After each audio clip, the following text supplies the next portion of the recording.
of the problems that we inherited. But we have to get the prices down, not the inflation down, the prices of eggs and various other things. Eggs are a disaster. The Secretary of Agriculture is going to be showing you a chart that's actually mind-boggling what's happened, how low they were with us and how high they are now. But I think we can do something about it, Madam Secretary, and I think you're going to do a fantastic job in that position. One of the most important initiatives is Doge, and we have cut billions and billions and billions of dollars. We're looking to get it maybe to $1 trillion. If we can do that, we're going to start getting to be at a point where we can think in terms of balancing budgets, believe it or not. Something you haven't heard in many, many years, decades actually. And it's a big, whether it's this year or next year, I think we'll be very close to balancing budgets. And the Doge is very important. And Elon is here to give you a summary of what's happening, some of the things they found, some of the horrible things they found, some of the theft and fraud, and we call it waste and abuse, but a lot of fraud, and probably some fraud that we're not going to be able to prove is fraud, but when you hear the names and the places where this money's going, it's a disgrace. But we've requested that a lot of people, we want to make sure that the people are working, so letters were sent out, and I think everyone at this table is very much behind it, and if they aren't, I'd want them to speak up, but they're very much behind it. Letters were sent out to people just to find out if the people exist. Do they work? Who do they work for? Where are they? Where have they been working? Have they been working for other companies or other entities at all? Or being paid by the government, so they have two jobs, but they're supposed to have one. And the letter asks some simple questions like, what have you done lately? And if they can answer that, because I can tell you everything I've done for the last long period of time, a lot more than a week. And in many cases, we haven't gotten responses. Usually that means that maybe that person doesn't exist, or that person doesn't want to say they're working for another company while being paid by the United States government. So there's a lot of interesting things. It's very unique, but we have a very unique situation because we have a lot of people that were scamming our country. We have a lot of dishonest people. We have a lot of people that took advantage of a lot of different situations, and we're not going to let that happen. So I'm going to ask if it's possible to have Elon get up first and talk about Doge, because it seems to be of great interest to everyone.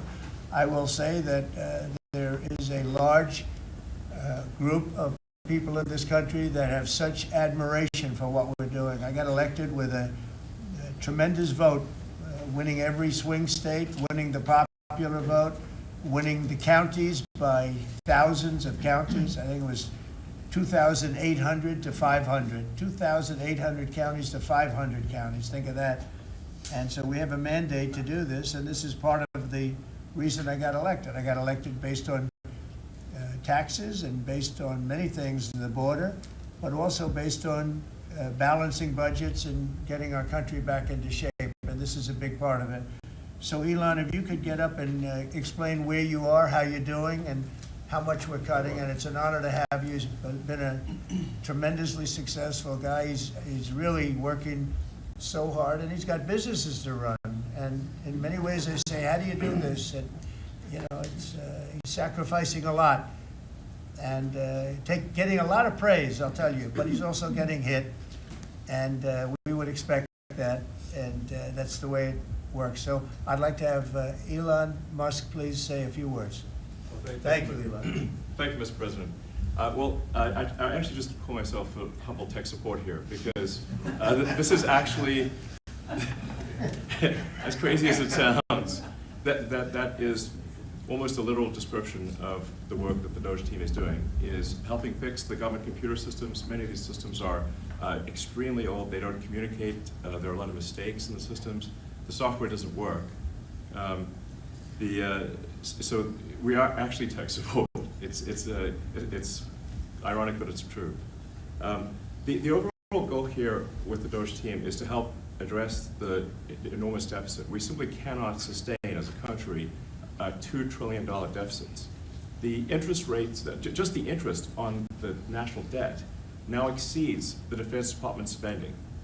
We spend a lot on the Defense Department. but we're spending like over $1 trillion on interest. If this continues, the country will become de facto bankrupt. It's not an optional thing, it is an essential thing. That's the reason I'm here. And taking a lot of flack, and getting a lot of death threats, by the way. I'm gonna like stack them up, you know. But if we don't do this, America will go bankrupt. That's why it has to be done.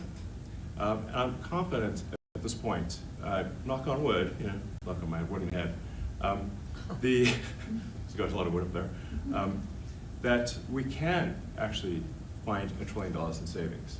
That would be roughly 15% of the $7 trillion budget. And obviously that can only be done with the support of everyone in this room. And I'd like to thank everyone for your support. Thank you very much. This can only be done with your support. So it's really, Doge is a support function for the President and for the agencies and departments to help achieve those savings and to effectively find 15% in reduction in fraud and waste. And we bring the receipts. So people say like, well, is this real? Just go to doge.gov. We line item by line item, we specify each item. So, and I should say, we will make mistakes. We won't be perfect, but when we make a mistake, we'll fix it very quickly. So for example, with USAID, one of the things we accidentally canceled very briefly was Ebola, Ebola prevention. I think we all want Ebola prevention. So we restored the Ebola prevention immediately, and there was no interruption. But we do need to move quickly if we're to achieve a $1 trillion deficit reduction in financial year 2026. It requires saving $4 billion per day, every day, from now through the end of September. But we can do it, and we will do it. Thank you. Would you have any questions of Elon while we're on the subject of Doge? Because we'll finish off with that. And if you would have any questions, please ask. You could ask me or Elon. Go ahead, please. Thank you, Mr. President. Thank you, Mr. Musk. I just wanted to ask you, the President Trump put out a Truth Social today saying that everybody in the cabinet was happy with you. I just wondered if you had heard otherwise, and if you had heard anything about members of the cabinet who weren't happy with the way things were going, and if so, what are you doing to address those any dissatisfaction? Elon, let the cabinet speak just for a second. Yeah, exactly. Is anybody unhappy with Elon? If you are, well, throw them out of here. Is anybody unhappy?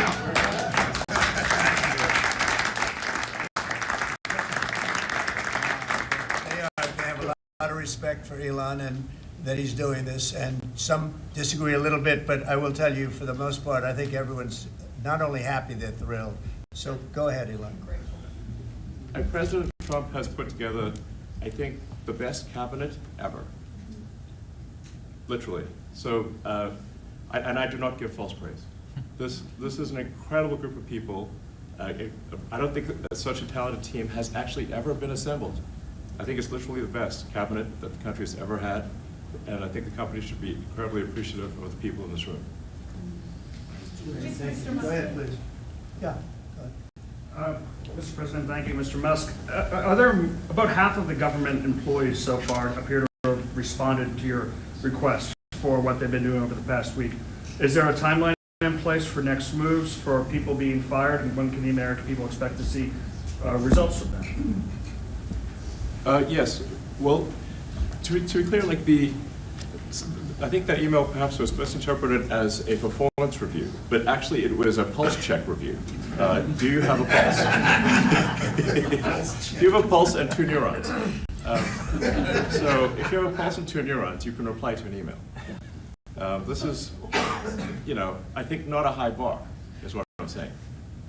This is, should be, anyone could accomplish this. But what we are trying to get to the bottom of is we think there are a number of people on the government payroll who are dead, which is probably why they can't respond. And some people who are not real people, like they're literally fictional individuals that are collecting paychecks. Well, somebody's collecting paychecks on a fictional individual. So we're just literally trying to figure out, are these people real? Are they alive?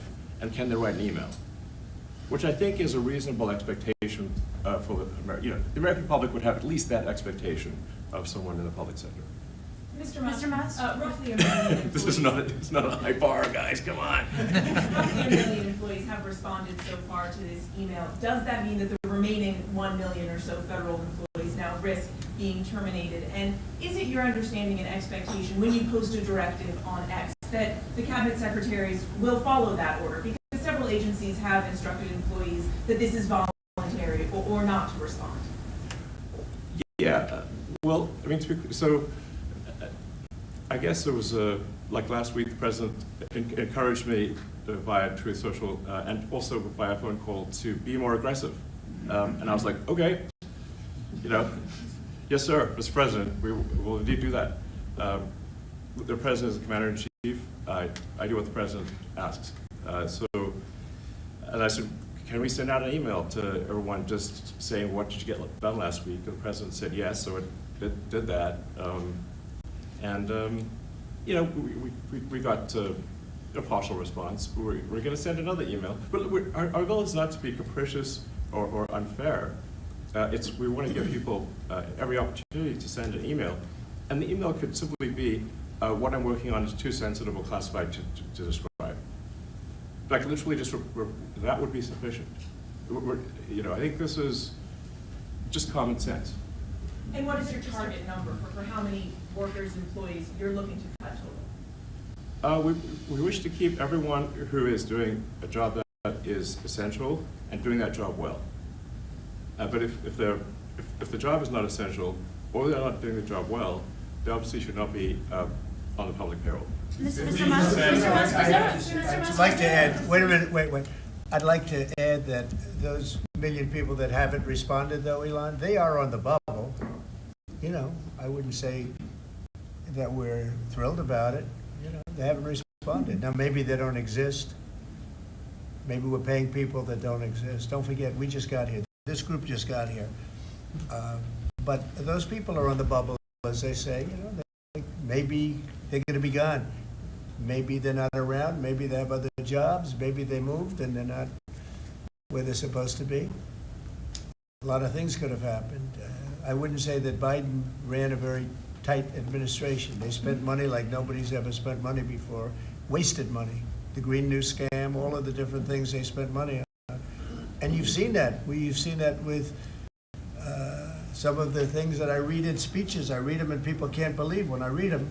20 million here, 30 million here for, you know, a little educational course on something, circumcision, right? Circumcision. $20 million to inform the people of such and such a country on other things and other things other than that. So, yeah, those people are, right now we're trying to find out who those people are that haven't responded. Now, there'll be some agencies, like Marco has people within state that are right now doing very classified, very confidential work, and we understand that, and we've talked, and, you know, we're being a little more surgical. And Marco's doing a lot of things himself. And some of the secretaries are. We're going to be going to them. We're going to be talking about it today. We're going to ask them to do their own Doge. In other words, they'll look in their group and I spoke with Lee Zeldin, and he thinks he's going to be cutting 65% or so of the people from environmental. And we're going to speed up the process too at the same time.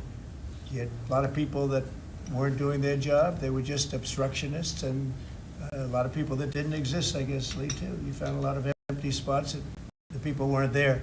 They didn't exist. I think education is going to be one of those. You go around Washington, you see all these buildings for the Department of Education. We want to move education back to the states where it belongs. Iowa should have education. Indiana should run their own education. You're going to see education go way up. Right now, we're ranked at the very bottom of the list, but we're at the top of the list in one thing, the cost per pupil. We spend more money per pupil than any other country in the world. And yet it's Denmark and Norway, Sweden, and I hate to say this, and you know, we're going to get along very well with China, but it's a competitor. They're at the top of the list. They're among the top 10 usually, and they're a very big country, so we can't use that as an excuse, right? Because we're a very big country too, but we're We were ranked last time, under Biden, we were ranked 40 out of 40. They do the 40 certain nations that they've done for a long time. It seems to be 40 for whatever reason. And we were ranked number 40. A year ago, we were 38, then we were 39. We hit 40. And so we're last in that, and we're first in cost per pupil. So I would say that's unacceptable. Lawrence, you have something? Go So, ahead. Mr. President, I know you like competition, and I know it's early, so which department are you most impressed with? And then, so this that's the first one. Which department have you received the most resistance from? Well, I think both of those questions are a little bit, well, you're a pretty controversial guy. Look, it's very early. Right now, I think I'm impressed with everybody, so far everybody. If I wasn't in the first month, and some of them just got here, they just got approved 2 days ago, right? But I think I'm very impressed with everybody. So far, I'm very happy with all of the choices. I think that Elon has done incredibly with some groups, and some groups are much easier than others. It is true. State is a, very difficult situation. We're right now negotiating very successfully, I think, with Russia and with Ukraine, and we have a lot of countries involved, and we have to be a little bit careful what we do and who we're terminating. But Marco is doing that I think he's going to be very precise. It's going to be, we're cutting down government. We're cutting down the size of government. We have to. We're bloated. We're sloppy. We have a lot of people that aren't doing their job. We have a lot of people that don't exist. You look at Social Security as an example. I mean, you have so many people in Social Security where, if you believe it, they're 200 years old. And what we're doing is finding out, are checks going out for that? And is somebody cashing those checks who's maybe 35 years old, okay? So there's a lot of dishonesty, there's a lot of fraud.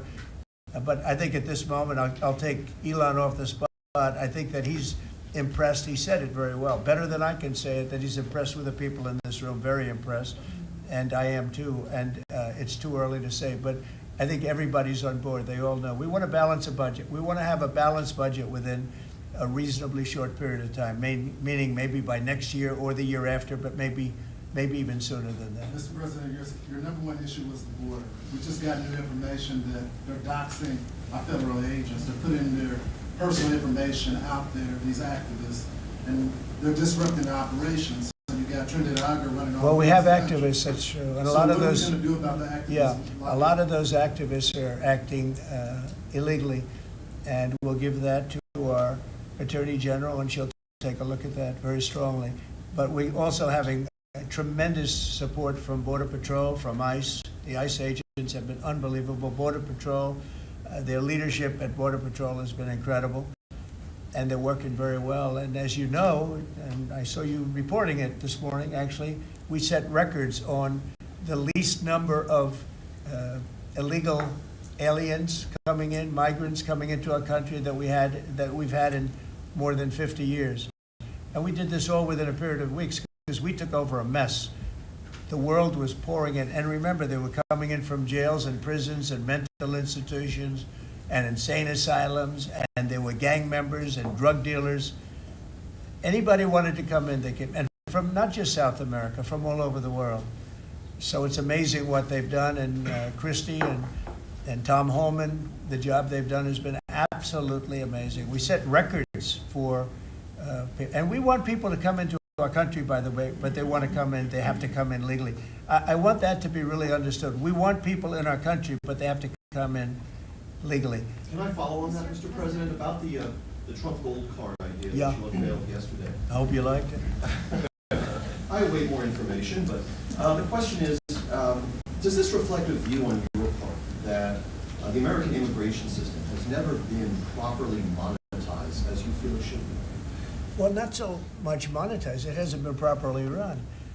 I get calls from, as an example, companies where they want to hire the #1 student at a school. A person comes from India, China, Japan, lots of different places, and they go to Harvard, the Wharton School of Finance, they go to Yale, they go to all great schools, and they graduate #1 in their class, and they're made job offers, but the offer is immediately rescinded because you have no idea whether or not that person can stay in the country. I want to be able to have that person stay in the country. These companies can go and buy a gold card, and they can use it as a matter of recruitment. At the same time, the company is using that money to pay down debt. We're going to pay down a lot of debt with that. And I think the gold card is going to be used by, not only for that, I mean, they'll be used by companies. I mean, I could see Apple. I've spoken with Tim Cook, and by the way, he's going to make a $500 billion investment in the country only because of the results of the election. And I think because of tariffs. He's going to want to be in the country because of tariffs. Because if you're in the country, there is no tariff. If you're out of the country, you got to pay tariffs. And that's going to be a great investment, I think, that he's making. I know it's going to be a great investment. But we have to be able to get people in the country, and we want people that are productive people. And I will tell you, the people that can pay $5 million, they're going to create jobs. They're going to spend a lot of money on jobs. They're going to have to pay taxes on that too. So they're going to be hiring people. They're going to be bringing people in and companies in. And I don't know, maybe it will sell like crazy. I happen to think it's going to sell like crazy. It's a bargain. But we'll know fairly soon. I think Howard and Scott, a few of you really are responsible for it. But Howard, if you want to discuss that for a couple of minutes, I think I'd like to have you. I think it's going to be a very successful program. This is commerce. So the EB-5 program, which has been around for many years, had investment of $1 million into projects in America. And those projects were often suspect, they didn't really work out, there wasn't any oversight of it. And so for $1 million investment, you got a visa and then you came into the country and ended up with a green card. So it was poorly overseen, poorly executed. Then you had our border open where millions of people came through. So the idea is we will have a proper business. We will modify the EB-5 agreement. Christy and I are working on it together. For $5 million, they'll get a license from the Department of Commerce. Then they'll make a proper investment on the EB-5. Right? And we think Scott and I will design the EB-5 investment model because Scott and I are the best people together to do that. So this is joint. This is exactly the Trump administration. We all work together. We work it out to be the best. And if we sell, just remember, 200,000. There's a line for EB-5 of 250,000 right now. 200,000 of these gold green cards is $1 trillion to pay down our debt. And that's why the president is doing it, because we are going to balance this budget and we are going to pay off the debt under President Trump. And to qualify, do you have to promise and make commitments to create a certain number of jobs No, here in the U.S.? no, because not all these people are going to be job builders. There'll be successful people, or there'll be people that were hired from colleges, like sort of like paying an athlete a bonus. I mean, Apple or one of the companies will go out and they'll spend they'll buy 5 of them and they're going to get 5 people. Look, I've had the complaint from a lot of companies where they go out to hire people and they can't hire them out of colleges. And you know what they do? They go back to India, or they go back to the country where they came, and they open up a company, and they become billionaires. And they're employing thousands and thousands. There are a lot of examples. There are some really big examples where they were forced out of the country. They graduated top in their class at a great school, and they weren't able to stay. This is all the time you hear it. And the biggest complaint I get from companies, other than over-regulation, which we took care of, but we're going to have to take care of it here because a lot of that was put back on by Biden. But the biggest complaint is the fact that they can't have any longevity with people. This way they have pretty much unlimited longevity. Also with the $5 million, you know, that's a path to citizenship. So that's going to be, it's sort of a green card plus, and it's a path to citizenship. We're going to call it the gold card. And I think it's going to be very treasured. I think it's going to do very well. And we're going to start selling, hopefully, in about 2 weeks. Now, just so you understand, if we sell 1 million, right, 1 million, that's $5 trillion, 5 trillion. Howard was using a different number, but that's $5 trillion. If we sell 10 million, which is possible, 10 million highly productive people coming in, or people that we're gonna make productive. They'll be young, but they're talented, like a talented athlete. That's $50 trillion. That means our debt is totally paid off, and we have $15 trillion above that. And now, I don't know that we're gonna sell that many. Maybe we won't sell many at all, but I think we're gonna sell a lot, because I think there really is a thirst. No other country can do this, because people don't wanna go to other countries. They wanna come here. Everybody wants to come here, especially since November 5th. Mr. President, how can you? And they'll all be vetted, by the way. All these people will be vetted, okay? Mr. They'll be President, vetted. Ukraine, can you talk a little bit about what type of security guarantees you're willing to make? Well, I'm not gonna make security guarantees beyond very much. We're gonna have Europe do that, because it's in, we're talking about Europe as their next door neighbor. But we're gonna make sure everything goes well, and as you know, we'll be making we'll be really partnering with Ukraine in terms of rare earth. We very much need rare earth. They have great rare earth. We'll be working with Secretary Burgum and with Chris. You'll be working on that together. And we're gonna be able to have tremendous, this gives us, because we don't have that much of it here. We have some, but we don't have that much, and we need a lot more to really propel us to the next level to lead in every way. We're leading right now with AI, we're leading with everything right now, but we need resources. We have to double our electric capacity. We have to do many things. We have to really triple, if you think of it, the electric capacity from what we have right now, if you can believe it. So I just say this, the deal we're making gets us, it brings us great wealth. We get back the money that we spent, and we hope that we're gonna be able to settle this up. We wanna settle it, we wanna stop. I tell you what, I'm doing it for two reasons, but the number one reason by far is to watch all these people being killed. I see pictures every week from, I assume satellite pictures mostly, but there's some pictures on site of thousands of soldiers that are being killed. They're being decimated because equipment today, military equipment, is so powerful and so devastating. And number one, I want to see people stop. And they're not from here, they're from primarily two other countries. And then, by the way, let's talk about the Middle East. We got to solve that problem too. And that's come a long way. We're doing very well in that also. A lot of things are happening on that. But I'm watching soldiers being killed, Ukrainian and Russian soldiers being killed. My number one thing is to get that stopped. My number two thing is I don't want to have to pay any more money, because Biden has spent $350 billion without any chance of getting it back. Now we're going to be getting all of that money back plus a lot more. And we provided a great thing. We've provided something very important. And we'll be working with Ukraine, and because we'll be taking that, we're going to be taking what we're entitled to take. Now, they spent $350 billion, and Europe spent $100 billion. Now, does anybody really think that's fair? But then we find out a little while ago, not so long ago, a few months ago, I found out that the money they spent, they get back. But the money we spent, we don't get back. I said, well, we're going to get it back. And we'll be able to make a deal. And again, President Zelensky's coming to sign the deal. And it's a great thing. It's a great deal for Ukraine, too, because they get us over there. We're going to be working over there. We'll be on the land. And, in that way, there's sort of automatic security, because nobody's going to be messing around with our people when we're there. And so we'll be there in that way. But Europe will be watching it very closely. I know that UK has said, and France has said, that they volunteered to put so-called peacekeepers on the site. And I think that's a good thing. Mr. President, you have been very clear. The cost of eggs, and we've seen consumer confidence this week have a sharp drop from last month, the biggest dip in, I believe, 3 years.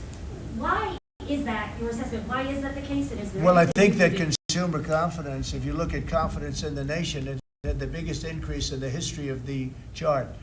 It went up 42 points in a period of like days after the election, since the election. So since the election, the confidence in our nation, including right track, wrong track, the first time it's ever happened where we were on the right track, because this country has been on the wrong track for a long time. So the confidence in business, confidence in the country has reached an all-time high. We have never reached levels like we are right now. Okay. Mr. President, very clear in saying that as long as you're president, Iran will never get a nuclear weapon. That's true. Is it also your policy that as long as you're president, China will never take Taiwan by force? I never comment on that. I don't comment on anything because I don't want to ever put myself in that position. And if I said it, I certainly wouldn't be saying it to you. I'd be saying it to other people, maybe people around this table, and very specific people around this table. So I don't want to put myself in that position. But I can tell you what, I have a great relationship with President Xi. I've had a great relationship with him. We want them to come in and invest. I see so many things saying that we don't want China in this country. That's not right. We want them to invest in the United States. That's good. There's a lot of money coming in, and we'll invest in China. We'll do things with China. The relationship we'll have with China will be a very good one. I see all of these phony reports that we don't want their money, we don't want anything to do with them. That's wrong. We're going to have a good relationship with China, but they won't be able to take advantage of us. What they did to Biden was, he didn't know what was happening. He didn't know what he was doing. The administration didn't know what they were doing. It was very sad to watch. But we're going to have a good relationship with China and Russia and Ukraine and the Middle East. We're doing things that, look, when I left, we had no wars. We had defeated ISIS totally. We had no inflation. We didn't have the Afghanistan withdrawal, the worst withdrawal anybody's ever seen. I think that's one of the reasons that President Putin looked at that. He said, wow, these guys are a paper tiger. Look at it, we're no paper tiger. Don't forget, we got rid of ISIS in 3 weeks. People said it would take 5 years. We did it because when I came in, I let them do what they had to do. And the man that headed that operation is now going to be your chairman, right? Yes, Chairman sir. of the Joint Chiefs. Yes, sir. And Raisin Kane. I liked him right from the beginning. As soon as I heard his name, I said, that's my guy. Okay, any other questions? Decreases in crossings at the border to continue the pause on tariffs against Mexico and Canada? And No, if I'm not stopping the tariffs. No, millions of people have died because of the fentanyl that comes over the border. Even with the 90% drop in border crossings, though, Well, this that's- last well- month compared to about a year ago? Yeah, they've been good, but that's also due to us, mostly due to us. I mean, it's very hard. It's right now very hard to come through the border, but look, the damage has been done. We've lost millions of people due to fentanyl. It comes mostly from China, but it comes through Mexico and it comes through Canada. And I have to tell you that, on April 2nd, I was going to do it on April 1st, but I'm a little bit superstitious, so I made it April 2nd. The tariffs go on. Not all of them, but a lot of them. And I think you're going to see something that's going to be amazing. We've been taken advantage of as a country for a long period of time. We've been tariffed, but we didn't tariff. Now, I did, when I was here, we took in $700 billion from China. $700 billion. Not one president in the history of our country took in 10 cents from China.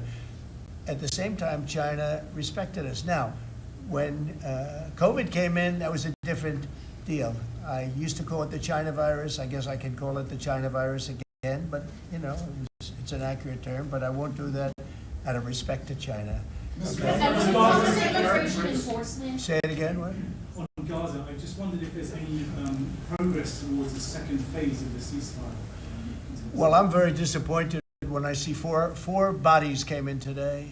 These are young people. Young people don't die, okay? Young people don't die. These are young people. 4 bodies came in today. They think they're doing us a favor by sending us bodies. So, look, that's a decision that has to be made by Israel, by Bibi, but Israel has to make that decision. We got a lot of hostages back, but it's very sad what happened to those people. I mean, you had a young lady with her hand practically blown off. You know why it blew up? Because she put up her hand to try and stop a bullet that was coming her way. And it hit her hand and blew off her fingers, big part of her hand. This is a vicious group of people.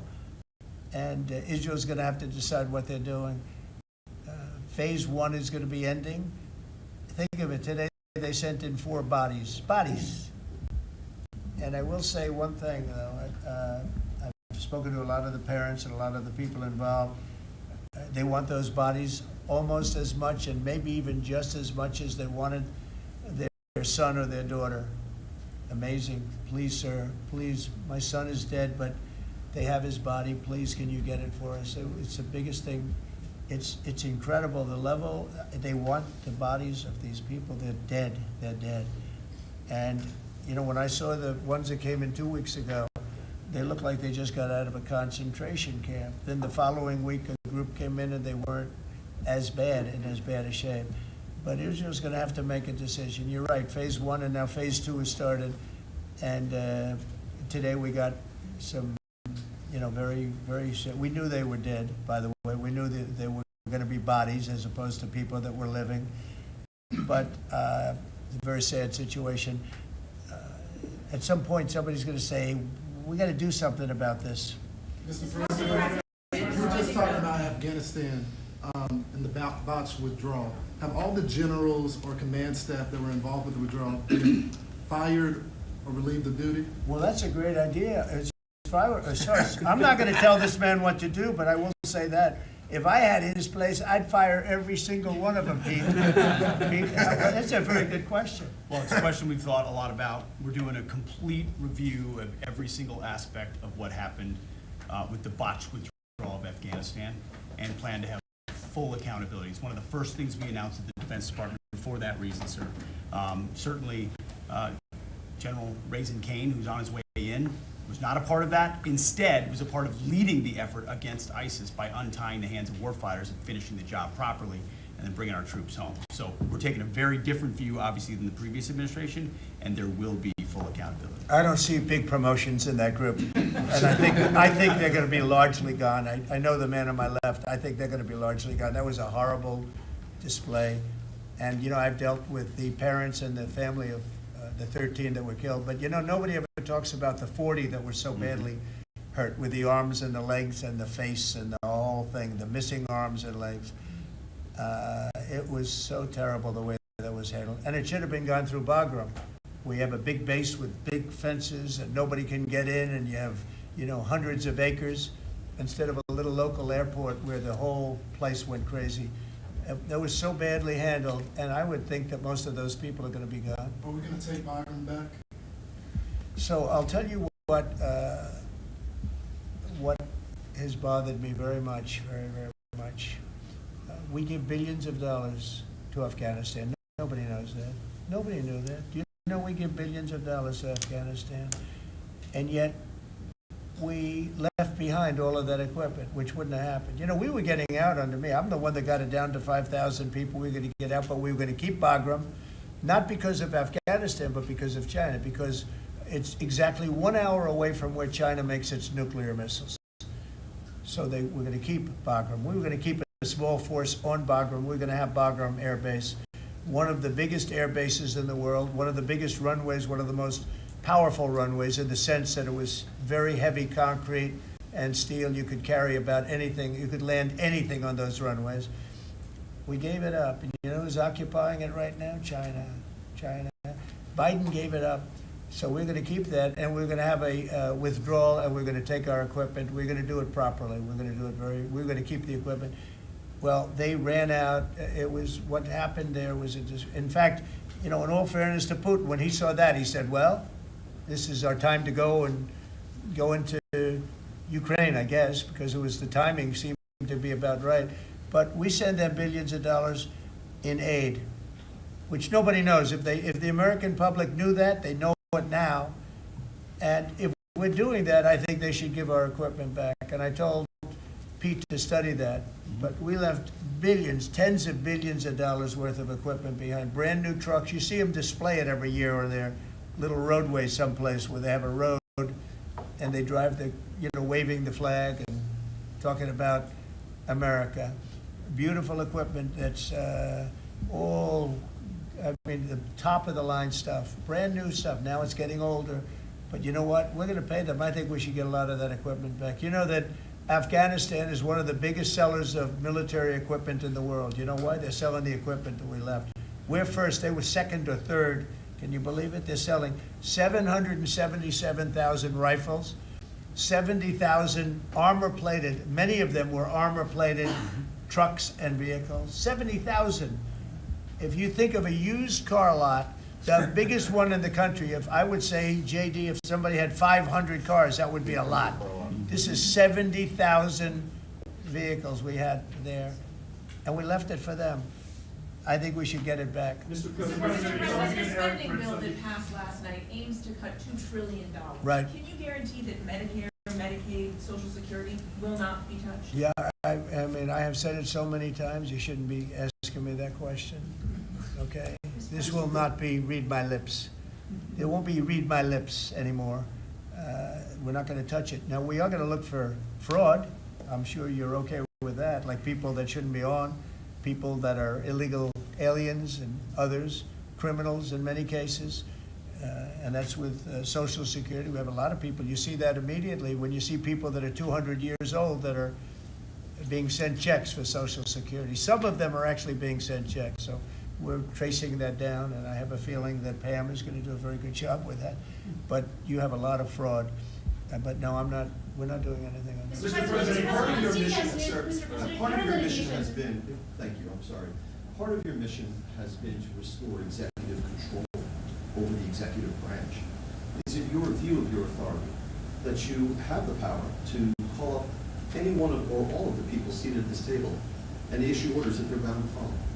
Oh, yeah, they'll follow the orders. Yes, they will. No exceptions. No exception. Well, let's see. Let me think. Oh, yeah, yeah. She'll have an exception. Of course, no exceptions. You know that. Mr. President, can you clarify the Canada-Mexico tariffs? You had put that 30-day pause. Yeah. You just referred to 25%. 25%. When does it go into effect? April 2nd. April 2nd for Canada-Mexico. Correct. And for the and rest for of it. everything. Well, we have the fentanyl-related is a pause. If they can prove to the president they've done an excellent job, that's what they first do in 30 Have you days. guys seen any But then the changes? overall is April 2nd. So the big transaction is April 2nd, but the fentanyl-related things, they're working hard on the border. At the end of that 30 days, they have to prove to the president that they've satisfied him to that regard. If they have, It's gonna be then hard he'll to give them a satisfy. pause, or he won't. But It's going that's to be up hard to to him. We'll see. satisfy. We lose 300,000 people a year to fentanyl. Not 100, not 95, not 60 like you read. You know, you've been reading it for years.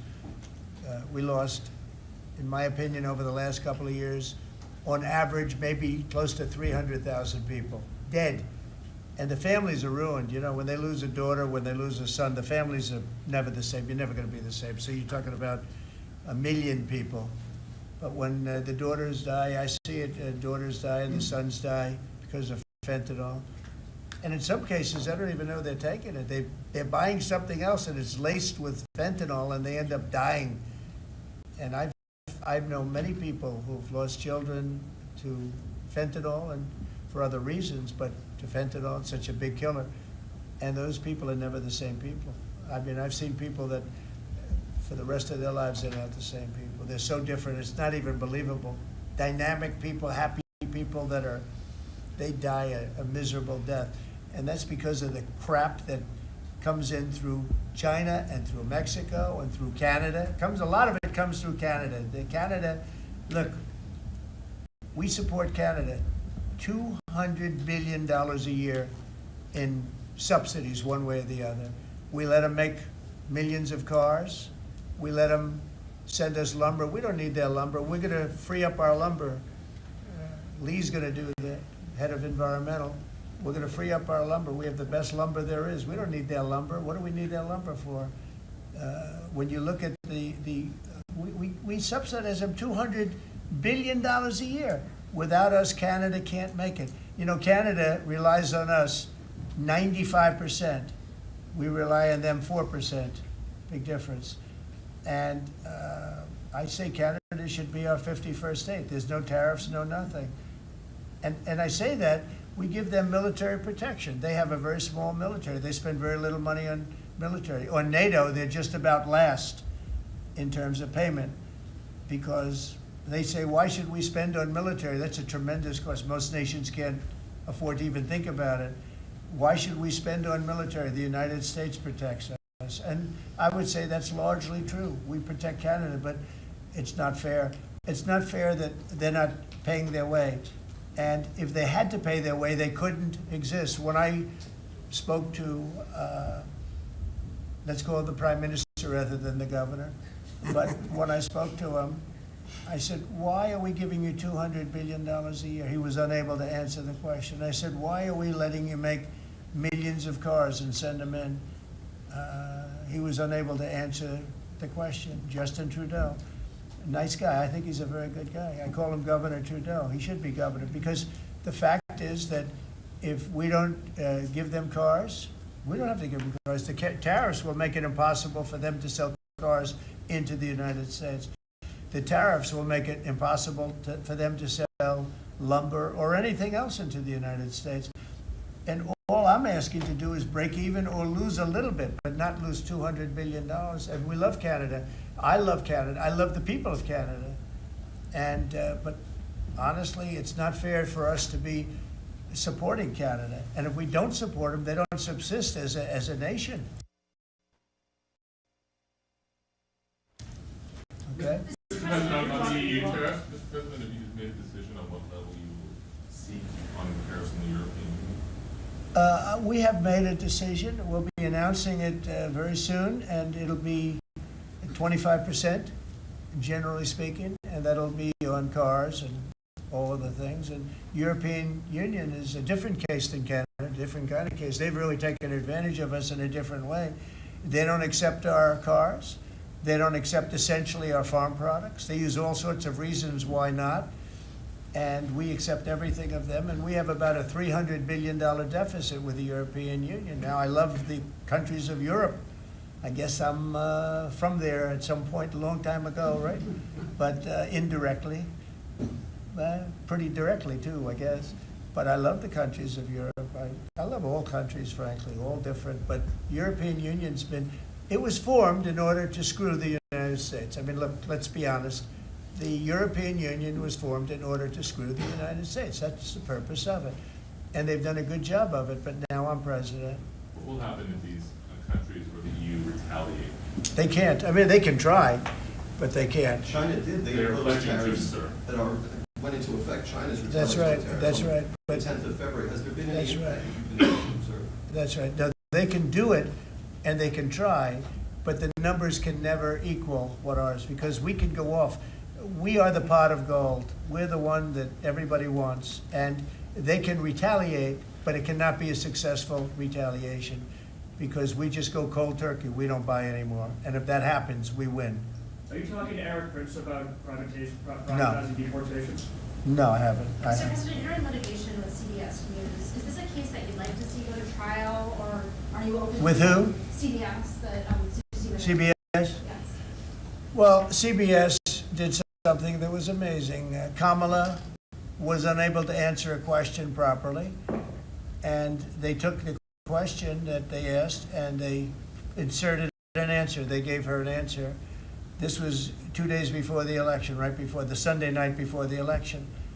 And they wrote out they put her words from another question that was asked about a half an hour later, and they put that into the question. Nobody's ever even heard of it before. Nobody's ever heard of anything like this before, but they then did it, they say, on numerous occasions. And the FCC is looking at it very strongly, and everybody's looking at it, but nobody's ever seen anything. Think of it, they took her answers and they changed them. And I don't mean they changed a word or two, or they cut off a half a sentence, or they cut off a couple of words. I mean, I've had that happen too, but that you just say, then they say, well, we want brevity, we wanted to do it for time. They took out her answer and they inserted an entirely different answer that made her sound competent. And they did this, and nobody's ever, I thought I've heard of everything when it comes to that stuff. No, I've never heard of it. Nobody's ever seen. So we sued, and we are in discussions of settlement. What would a number be like? What's a number that you would think would be appropriate? I think it's a lot. I mean, it could have, it probably did affect the election. I mean, we won by a lot. As I said, too big to rig, but it probably did affect the election. Probably could have won by more, but I could have lost the election because of that. We have to get to honest elections. We have to go back to paper ballots. We have to go back to voter ID, one-day election ideally, or short term, not these 48-day and 61-day elections where boxes are put in a room and, oh, let's move the boxes because we're putting in a new air conditioning system. Then you see the boxes move and then you say, well, where are all the boxes? You know, what happened to the boxes that never came back? No, our elections are extremely dishonest. We're the only country in the world that has mail-in voting and all of these different things that we put in. No other country in the world has it. You know, France went to, they had some of the things that we had, and they went to same-day voting, all paper. And you know, paper is very sophisticated now. It's a very sophisticated form of voting right now. It's a very safe form of voting. You know, the other things for the governors, I wish the governors would do it because the paper ballots will cost 9% of the machines, and they're 100%. You know, nothing's foolproof, but they're as close as you get. So we'll see what happens. But on the 60-minute thing, nobody's ever seen anything like it. Would you link the FCC action to the litigation? And I don't think it's linked, but probably the lawyers look at it, you know, because I know it's going along. FCC is headed by a very competent person, and you have some very competent people on the board, and so I think they're looking at it very seriously. So of all the deals that you've done in your life, all the people you've sat across from and negotiated with, is President Putin distinct in any way? He's a very smart guy. He's a very cunning person, but I've dealt with some people that, I've dealt with some really bad people. But I will tell you, as far as this is concerned, you have to understand, he had no intention, in my opinion, of settling this war. I think he wanted the whole thing. When I got elected, we spoke, and I think we're going to have a deal. I can't guarantee that. You know, a deal is a deal. Lots of crazy things happen in deals, right? But I think we're going to have a deal. If I didn't get elected, I believe he would have just continued to go through Ukraine, and over a period of time, a lot of people would have been killed, would have lasted for a period of time. And the reason that Ukraine, and I have great respect for the Ukraine as fighters, they're great fighters, but without our equipment, that war would have been over, like people said, in a very short period of time. And if you remember, I gave the javelins, and the javelins are the things that knocked out those tanks right at the beginning of the war. They said that Obama at the time gave sheets and Trump gave javelins. Well, I was the one that did that, but I want to see it come to an end. Will he have to make concessions, President Putin? Yeah, he will. He's going to have to. And I believe that because we got elected, that war will come to an end. And I also believe if we didn't get elected, if this administration didn't win the election by a lot, that war would go on for a long time, and he would want to take the whole thing. Because the big question I had is, does he want to take the whole thing? But the reason, and the Ukrainians are good fighters, I have to say, but without the equipment, without our equipment, we have the best equipment in the world. We have the best military equipment in the world. Without our equipment, that would have been over very quickly. What concessions would you like to see? What concessions would you like to see? Oh, I don't want to tell it right now, but I can tell you that NATO you can forget about. I think that's probably the reason the whole thing started. And I think, JD, we can say that. Do you have a statement on that? You've been very much involved. I gave him the beauty. Great. Gave me the hardest question, sir.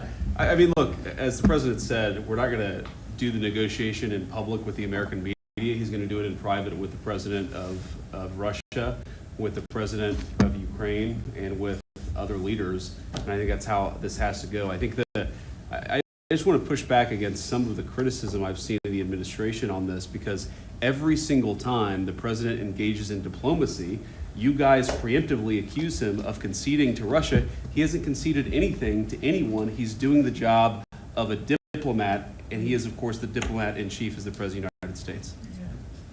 On the gold card, sir, can you talk a little bit more about the vetting process? He'll go through a process. The process is being worked out right now, and we're going to be very careful. Yeah, will there be restrictions on, for instance, can Chinese nationals get No, one? we're not Can going to Iranian restrict. nationals We're get probably not going to be restricting too much in terms of countries, but maybe in terms of individuals. We want to make sure we have people that love our country and are capable of loving the country. There's a measles outbreak in Texas at the moment in which a child is reported to have died. Do you have concerns about that? And have you asked Secretary Kennedy to look into that? Well, why don't we, Bobby, do you want to speak on that? We are following the measles epidemic every day. I think there's 124 people who have contracted measles at this point, mainly in Gaines County, Texas. Mainly, we're told in the Mennonite community. There are 2 people who have died, but we're watching it, and there are about 20 people hospitalized, mainly for quarantine. We're watching it. We put out a post on it yesterday, and we're going to continue to follow it. Incidentally, there have been 4 measles outbreaks this year in this country. Last year, there were 16.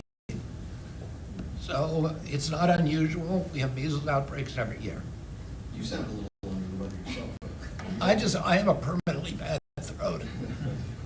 Mr. President, would you send U.S. peacekeepers to support the European peacekeepers? Would you do any sort of U.S.? No, we're going to support Europe, yeah. And how would you do We're that? very How friendly would with you- Europe. We have a great relationship with Europe. I mean, you could ask, you could talk about France, you could talk about any of them. I mean, we have a great relationship with Europe. But how will the United States do that? Would there be? Well, how? I mean, you're asking me a question, what are we doing in the field? Let's worry, I hope we have that problem where we could worry about peacekeeping. We got to get there first. But I hope we have the problem of worrying about peacekeeping. That'll be the easiest problem, I think, JD, that we've ever had. That would be part of the deal, presumably. That would be We'll do it at the time, but peacekeeping is very easy. It's making the deal that's very tough. And again, nobody was speaking to Russia at all. And, probably 1.5 million soldiers have been killed, close to 1.5 million soldiers, not to mention a tremendous, I will tell you, the thing with that horrible war that should have never started, would have never started if I were president. And it didn't start for 4 years, and it was not even thought about starting. But the thing with that war is that you're highly underestimating the number of people that have been killed. Far more people have been killed in that war than you talk about. You like to talk about numbers like 1 million people. Well, they had much more than 1 million soldiers killed. But you have a lot of cities that have been knocked to the ground. They're demolition sites, literally demolition sites. Every single building is knocked to the ground. And a lot of people were killed in those buildings. And you'll hear a report, 2 people were minorly injured or just injured a little bit. No, people were killed by the thousands. And there are a lot more people killed in that war than the media wants to talk about, because Biden did a horrible, horrible job. He should have prevented that war. He could have prevented that war. Putin would have never gone in. I'll tell you one thing, he would have never gone in. That war would never have taken place if I were president. I think what people are trying to understand, Mr. President, is how would the United States, what would you be willing to do to support this European peacekeeping effort? Would there be? Again, you're asking me the same question? How many times do you have to answer? You're talking about after we make peace. Let me make peace first. Once we make peace, I'll give you all the answers you want. But how many times can you ask the same question? Is loosening of sanctions on, Yeah, go ahead. It's behind. is loosening of sanctions on Russia a potential option as part of? Not now. No. We have sanctions on Russia. No, I want to see if we make a deal first, but I think we will. I've had very good conversations with President Putin. I've had very good conversations with President Zelensky, and until 4 weeks ago, nobody had conversations with anybody. It wasn't even a consideration. Nobody thought you could make peace. I think you can. But if Mr. Putin gets to keep the land that was claimed by force, if the Russians get to keep the territory that they claim by force, doesn't that send a dangerous message, let's say, to China? Oh, okay. You try and take it away, right? We're gonna do the best we can. We're gonna do the best we can to make the best deal we can for both sides, but for Ukraine, we're gonna try very hard to make a good deal so that they can get as much back as possible.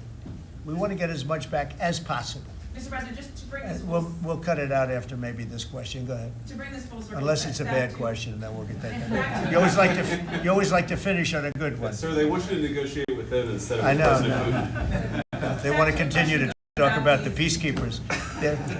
You have a lot of confidence in us because you assume there's going to be peace. You know, it's possible it doesn't work out. There is possibility.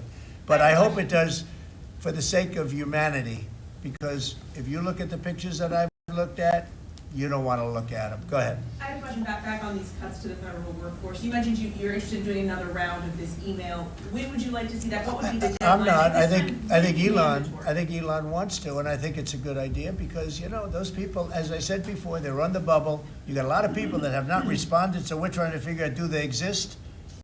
Who are they? And it's possible that a lot of those people will be actually fired. And if that happened, that's okay, because that's what we're trying to do. This country has gotten bloated and fat and disgusting and incompetently run. I think we had the worst president in the history of our country. He just left office. I think he's a disgrace, what he's done to our country by allowing millions of people to come into our country like that. And all of the other things, the inflation, which he caused because of energy and stupid spending, to spend hundreds of millions, trillions and trillions of dollars on the Green New scam, a total scam. I have the best energy people, the best environmental people in the world around this table, and they can't even believe he got away with it. And then in leaving office to send $20 billion here and $20 million there and 10 million and 5 million, and they couldn't spend the money fast enough, and let's get it out before Trump gets in, let's just get it out to anybody. And this is a disgrace to our nation, and you don't write the fair thing, but look, the good news, the people see it, and that's why we won the election by so much. Thank you very much, everybody. Thank you, President.